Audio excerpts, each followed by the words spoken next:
Okay, hey everyone. Or is that hockey hey now? Hockey's back. At least it's close to being back. They should have a schedule out, the NHL, sometime tomorrow, probably Thursday at the latest, you would think.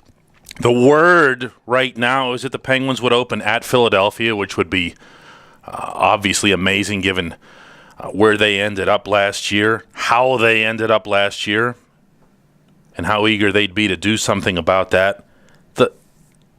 Later in the show, we're going to have David Morehouse, the president of the Penguins.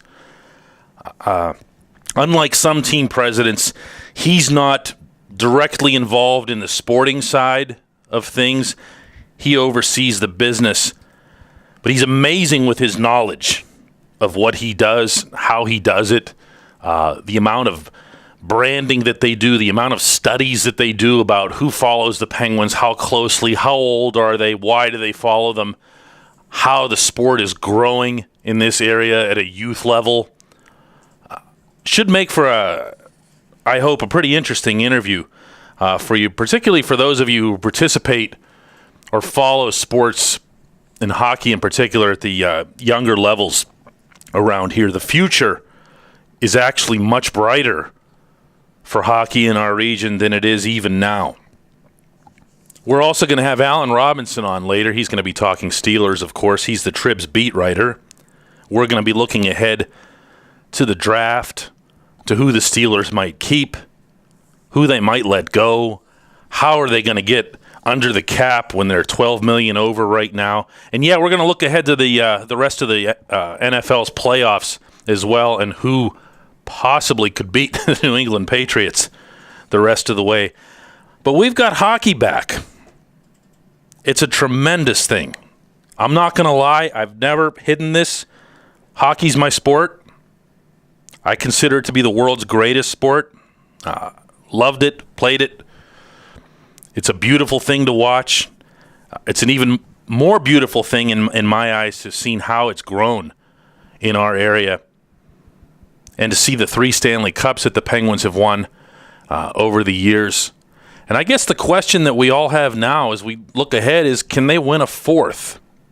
And is there urgency now to win that 4th while Sidney Crosby and Evgeny Malkin are in the 25 to 26-year-old range? Don't forget that Mario Lemieux, when he won his last cup in 92, was 26 years old.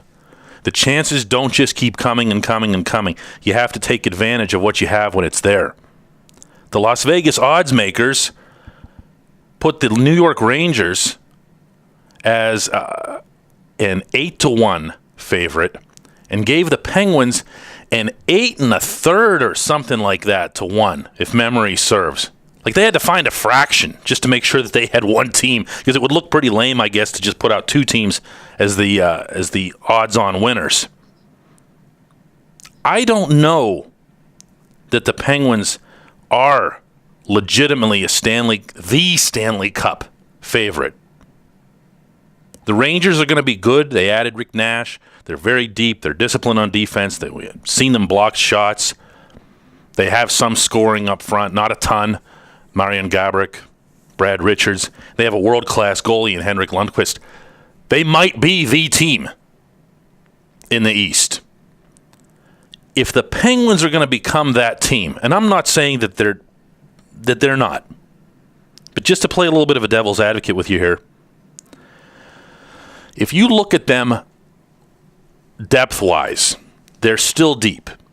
If you look at them from a diversification standpoint, they're actually arguably more diversified now than they were pre-Jordan Staal trade. And I'm not going to say that Brandon Sutter's a better player, but Brandon Sutter's more of a defensive-focused guy. And they very much strengthened their goaltending position by getting Thomas Vokoun, who I've already seen one publication describe this morning as being the best backup goalie in the NHL. That's probably a fair point to make. But what are the shortcomings? What are the areas that this team's going to need to address? The obvious one right now, to me, going into camp is going to be who's going to be the left winger on the second line. Evgeny Malkin and James Neal became very much accustomed to having Chris Kunitz over there. I don't fault the Penguins or Dan Bylsma for moving Kunitz up with Sidney Crosby and Pascal Dupuis You have to take care of Sid.